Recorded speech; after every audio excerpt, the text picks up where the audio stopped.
Mesdames, messieurs, bonsoir.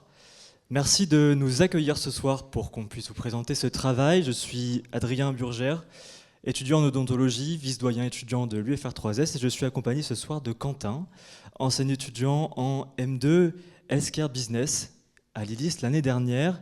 Ce soir, on va vous présenter en 3 minutes ce travail qui a duré pendant toute l'année universitaire dernière. Ce travail, c'est un projet transversal au sein de l'UFR3S, un projet entre le département d'odontologie et celui d'ILIS. C'est un projet pour repenser le modèle économique du coût du matériel en odontologie, et il y avait du travail, vous allez le voir. Quentin, je te laisse poursuivre. Ah, j'ai oublié les diapos. Bon, c'était la première. Et je te laisse... Ah non, c'était avant.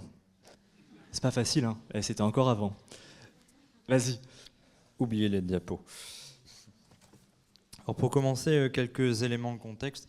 Il faut savoir qu'un étudiant en chirurgie dentaire à Lille débourse environ 2500 € pour financer son matériel. C'est une somme pour un jeune de 19 ans qui est peut-être anodine pour d'autres, mais qui est colossale pour certains. À titre de comparaison, un même étudiant qui fait ces études-là à Paris va payer environ 4 fois moins cher, puisqu'on avait, c'était l'association nationale qui avait estimé ses coûts à 490 €. Donc l'objectif de ce projet, c'était d'étudier des solutions pour réduire ces coûts, tout en maintenant bien évidemment la qualité de la formation dispensée par l'Université de Lille, étant donné que c'est celle qui dispense le plus de travaux pratiques en France, et donc ce qui forme d'excellents chirurgiens dentistes pour la région. Alors pour mener ce projet, durant l'année universitaire, nous avons travaillé en 4 phases.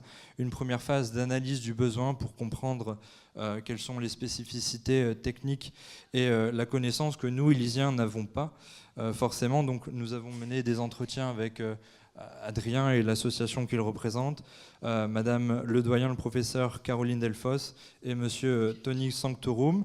Nous avons élaboré également des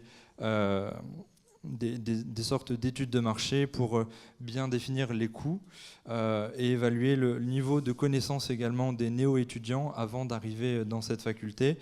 Donc pour cela, nous avons réalisé des réunions de travail, nous sommes mis autour de la table. Nous avons fait des Excel aussi, beaucoup d'Excel pour voir un petit peu le prix de chaque article demandé par le corps enseignant. Et nous avons aussi créé un questionnaire à destination des étudiants pour évaluer un petit peu le ressenti qu'ils ont par rapport à ça, et surtout lorsqu'ils arrivent en première année dentaire. Troisième phase, l'optimisation des coûts et surtout une vraie stratégie de communication pour anticiper ces dépenses en début d'année.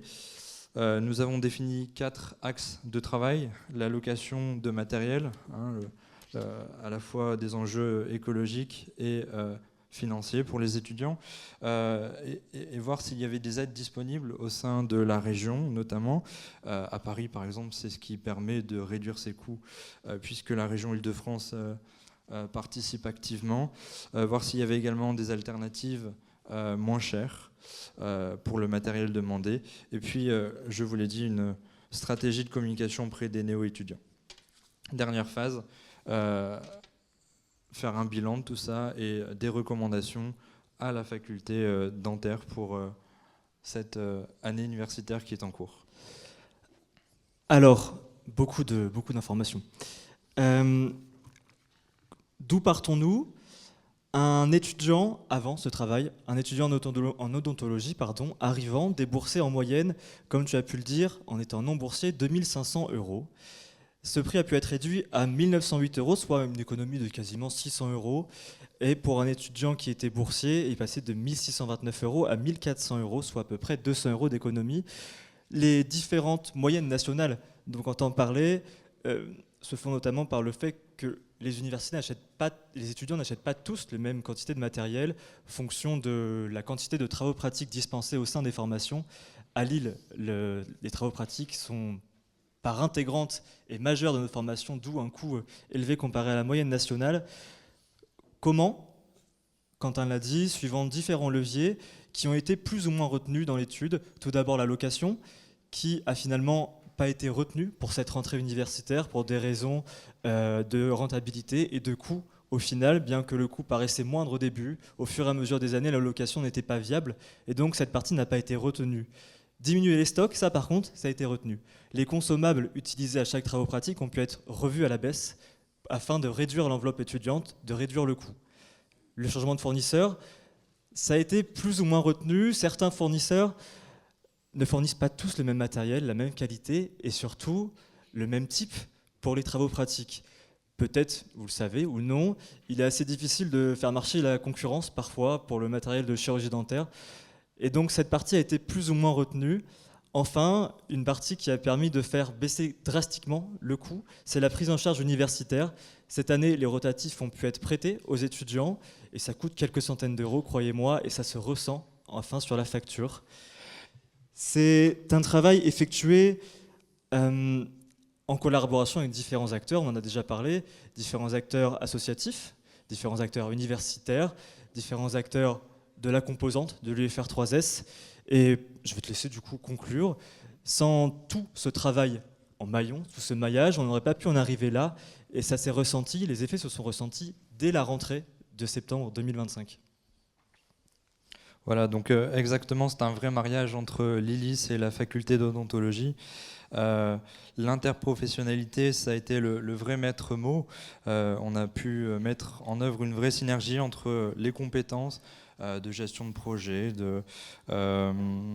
d'expertise technique aussi, de la corpo et du corps enseignant. Donc, en conclusion, en décloisonnant nos filières, nos différentes unités de l'UFR3S, on peut apporter des réponses pour les uns et pour les autres. Et ici, dans ce cas précis de la précarité étudiante, tout en maintenant l'excellence de la formation. Je travaille actuellement dans une société à Waregem, donc en Flandre, et un mot qu'ils disent beaucoup, c'est « success ». Ça veut dire bonne chance, et donc je souhaite bonne chance pour la suite du projet et pour la longue vie à l'UFR3S. Merci. Merci.